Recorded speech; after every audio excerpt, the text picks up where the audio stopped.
Hello and welcome to Culloden Painting Studio. Today's video is going to be on getting this Victrix Austrian Napoleonic miniature based, and also introducing the use of magnets to help move him and his friends around the table without damaging them.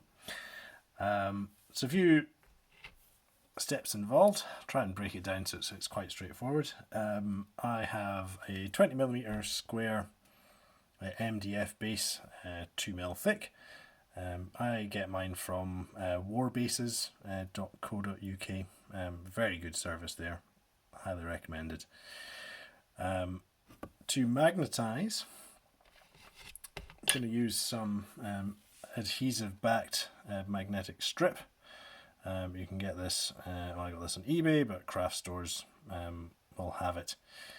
And the other piece of the magnetic puzzle is something called ferroflex, which is, I assume, steel or iron impregnated rubbery stuff. So that's what we're going to use. Rather straightforwardly, I'll take 20mm base. And I have cut a piece of adhesive magnetic sheet, which we will simply pop on like so.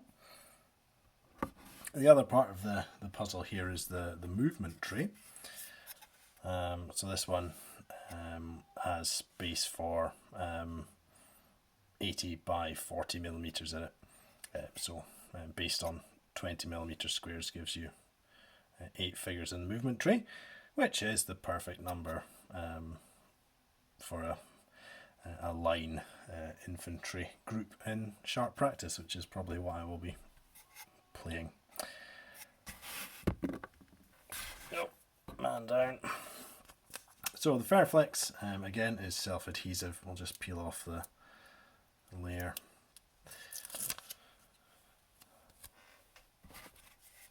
Take our base, put this in at the sides,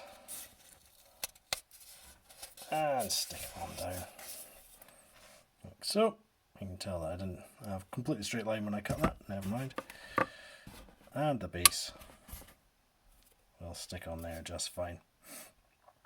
The miniature will be glued to the MDF with some super glue. And the next step is basing. The way I've done basing for many years is to use some PVA glue, some sand. Once that's dry, put another thin layer of PVA glue over it with some paint in to seal that to the base. And then I'll paint the sand up. It's a bit long-winded. And the other thing as well is the inbuilt base you get on most historical figures. It sticks up a mil or two, and if you just use sand round about it, there sometimes is a step. I have used household filler to sort of even out the bases, but it's a lot of work and a lot of drying time, so I wanted to try and cut down on the amount of time I was spending on that part of the basing process. So after watching many videos online, lots of people recommending Luke's APS and geekgaming.co.uk for their basing materials and glue. So I have some fast drying basing glue,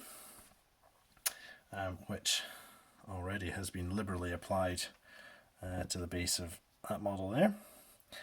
Unlike PVA glue, it seems to retain depth and volume, so I've put that around the integral base, and it's sitting at the level of it, and that means that there's not going to be a really noticeable step, and I've not had to spend ages with any filler.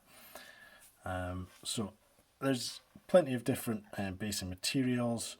I bought a couple. I bought Mediterranean soil, which is a bit too light for my purposes here. And the other one I bought is Tiaga hillside base ready, which also has sort of little bushes and clumps of foliage in it. It comes in a bag. I have put mine into a takeaway food container, just so it's easier to dip in, and taking the label from the bag to stick on. So dip the model in and you end up with something like this after a couple hours of drying. So the mix has some static grass, some flock, some little stones in there. So it's a kind of all-in-one process, whereas before I'd be looking at a couple of days probably from start to finish with all the drying time in for filler, then gluing down sand, sealing the sand, then painting it, then gluing on some flock. I could still probably add some self-adhesive tufts to this if I wanted, but quite happy with how that's turned out. And we can see what 8 of these guys on their movement tray looks like as well. Here we are. So you might recall that some of these models were done with acrylic paint, some were done with contrast paint. The chaps with the contrast paint are in the second row, and that sort of blends them in when viewing them head on, so you're not noticing the differences in tones there too much. I've put a bit of the base ready material around the edge of the movement tray as well. That just helps blend it all together.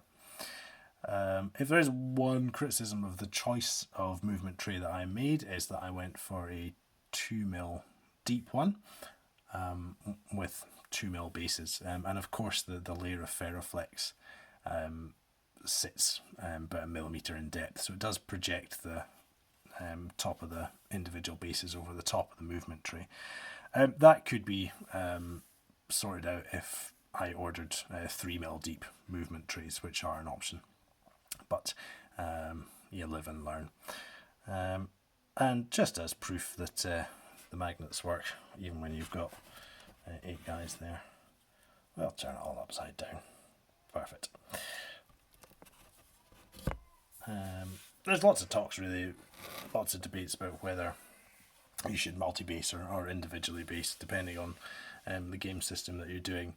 I like flexibility, so in games like Sharp Practice, where you have a kill, it's quite easy to remove someone. And at the same time, if you're playing a big battalion game, Black Powder or whatever, but having them on that movement tray and the magnets means that you can push everyone around at the same time. So I'm all for individual basing with the addition of a movement tray. I'm sure it'll spark some arguments about what's best. Thanks for tuning in to this video. It's the third in the series with these Austrians. Next up, probably switching nationalities to some Napoleonic French, who are going to be heading up against these chaps, and the videos will have a look at army painter washes and the difference in the shades and the tones there. Gives people an opportunity to compare and decide what's best for their armies. If you've liked what you've seen, please subscribe to the channel, give me some likes. Any comments on basing, any other hints and tips you'd like to share with everybody, please pop them below. Thanks again for watching. Bye bye.